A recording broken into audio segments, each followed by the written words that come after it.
Salut amis bidouilleurs et bidouilleuses. Alors aujourd'hui je fais un vlog au lieu de sortir un hors-série ou un Monsieur Bidouille parce que c'est un petit peu la semaine du repos, c'est un petit peu la semaine où je vais voir mes parents en Ardèche et je vais profiter du garage et de l'atelier pour fabriquer des gros trucs. Donc voilà, c'est aussi, je vais aussi en profiter pour aller faire un petit peu de soudure, de meuleuse et compagnie, pour vous faire des vidéos assez cool pour les prochaines semaines.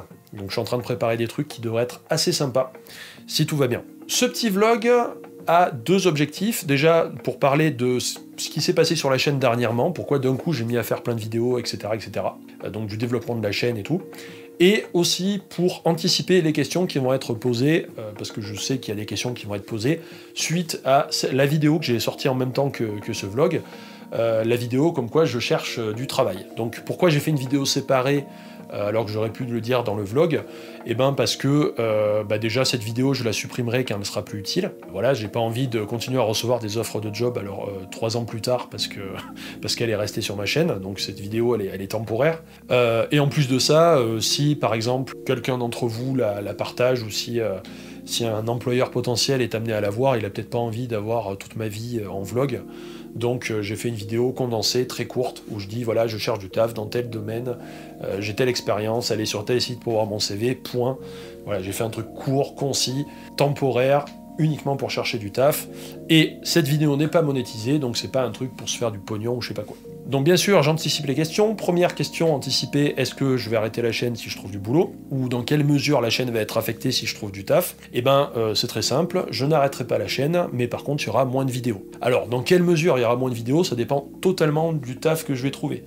Ça dépend totalement dans quel environnement je vais être. Bien sûr, il y aura moins de vidéos que maintenant, parce que maintenant je suis au chômage, donc j'ai du temps libre.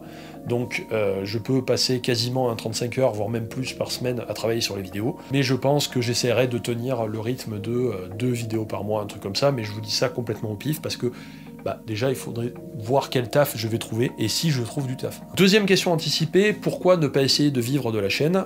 Et à ça, j'ai 2 réponses. La première, c'est que j'aime être Fab Manager, c'est un métier que j'ai exercé pendant 1 an et demi, et avant j'étais bénévole, et j'ai donné en tant que bénévole pendant très très longtemps. Donc c'est pas quelque chose, en fait c'est pas un truc alimentaire que je cherche, j'ai juste profité du temps libre que j'avais, histoire de voilà, développer la chaîne, de faire de la veille, d'apprendre des trucs aussi. Mais trouver un boulot en tant que Fab Manager, c'est quelque chose qui m'intéresse, qui me plaît. Si je cherchais un boulot alimentaire, j'aurais pas du tout cherché un taf qui nécessite, si ça se trouve, de bouger à l'autre bout de la France. La deuxième réponse à apporter, c'est que si je voulais en vivre, pourquoi pas, j'exclus pas le fait de vouloir en vivre ou d'en tirer un revenu complémentaire, on va dire, à un revenu d'un autre métier. Le problème, c'est que on n'est pas assez nombreux.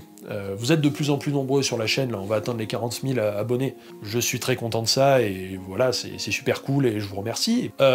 Simplement, on n'est pas assez nombreux pour espérer en tirer un salaire. À mon avis, pour espérer tirer un salaire, et quand je parle d'un salaire, c'est un SMIC ou un peu moins qu'un SMIC, quoi, enfin réussir à avoir un salaire qui permettrait de payer un loyer et ses factures, à mon avis, il faut attendre au moins 100 000 abonnés.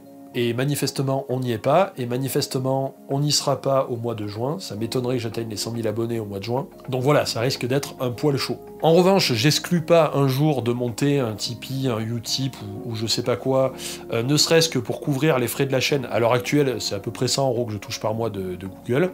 Les 100 €, ils passent entièrement dans la chaîne, soit pour acheter du matériel, pour pouvoir faire les expériences. Vous allez voir que j'ai acheté du matos pour les prochaines vidéos. Donc soit pour acheter du matos pour les prochaines vidéos, soit pour rembourser le matos que j'ai acheté, parce que je suis un panier percé, voilà, quand il y a du matos, je peux pas m'empêcher de l'acheter, donc du coup j'ai acheté plein de trucs. Donc pour l'instant, la chaîne est loin de me rapporter de la thune, je suis en train de combler le trou que j'ai créé dans mes comptes en banque pour m'acheter tout ce matériel-là. J'exclus pas éventuellement un jour de faire un Tipeee, un truc comme ça, mais c'est pas prévu pour l'instant, et j'attends d'avoir plus d'abonnés pour pouvoir faire ça, et j'attends aussi d'être mieux calé, c'est-à-dire d'avoir un format bien régulier, etc. Bref, voilà, j'attends un moment opportun, on va dire. Voilà, donc ça c'est fait, et on va aborder la deuxième partie, c'est qu'est-ce qui se passe en ce moment, pourquoi je sors une vidéo par semaine, ou presque. Et ben c'est très simple, c'est que j'ai des idées. J'ai des idées dans tous les sens, j'ai plein d'idées de vidéos en ce moment, je sais pas, c'est peut-être le fait que l'hiver est en train de se terminer, et que bientôt là il va faire soleil, ou j'en sais rien. Mais en tout cas, j'ai plein d'idées en tête, j'ai plein de trucs, j'ai envie de faire plein de trucs, je suis motivé, donc du coup j'en profite et je bombarde un max, et aussi je sais que j'ai du temps libre. Donc, profitez de ce temps libre un maximum pour développer un maximum la chaîne. Voilà, j'envoie tout ce que je peux. En fait, ce qui m'a vraiment fait du bien, c'est le format hors-série. D'ailleurs, on m'a fait remarquer que un hors-série, normalement, c'est quelque chose qu'on sort de temps en temps.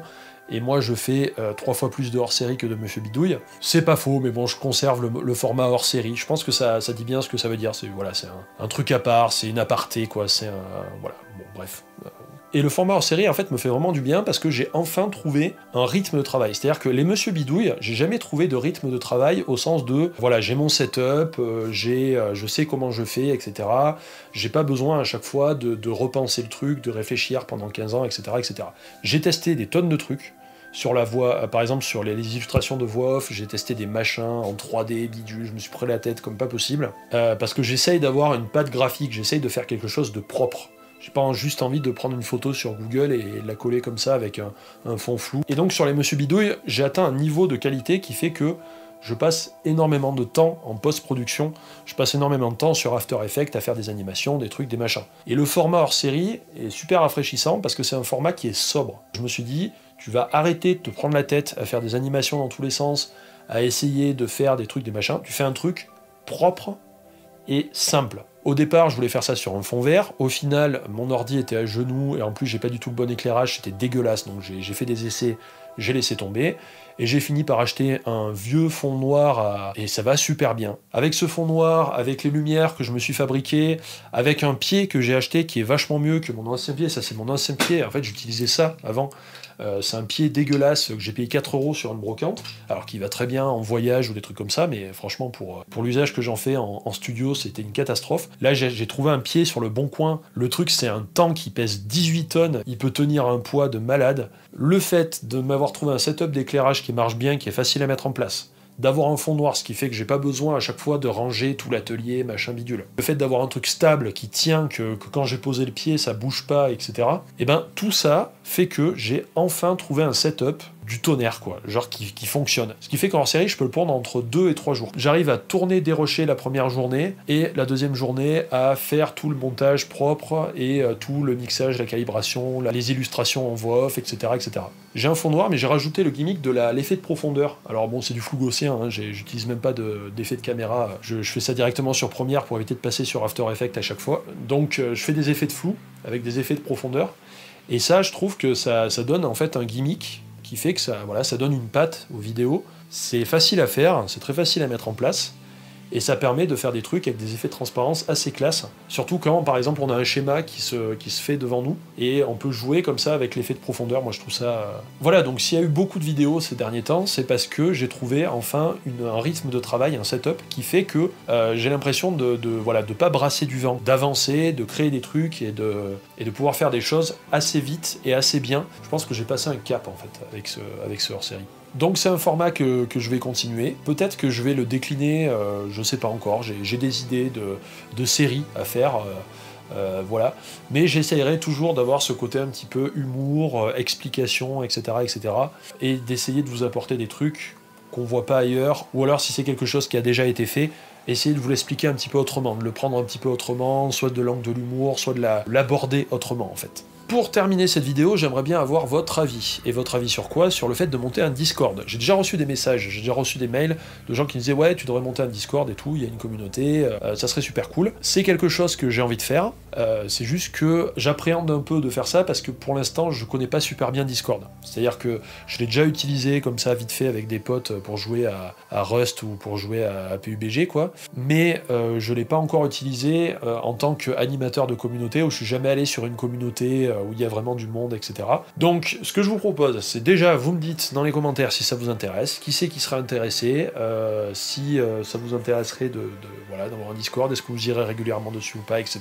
Si je vois qu'il y a vraiment d'intérêt pour monter un Discord, j'irai me faire un petit peu d'expérience sur les différentes communautés, j'irai voir un petit peu comment ça se passe ailleurs, et s'il y a des spécificités, je sais pas, des trucs, enfin bref. J'irai développer mon skill, j'irai voir un peu comment ça se passe. Ensuite, je ferai une vidéo d'annonce où je dirai, voilà, je monte un Discord, blablabla. Dites-moi ce que vous en pensez. En attendant, je vous dis à une prochaine, et je vous remercie vraiment.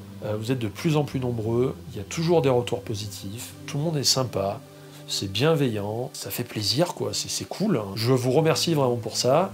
Je vous remercie d'être là et je vous dis à une prochaine.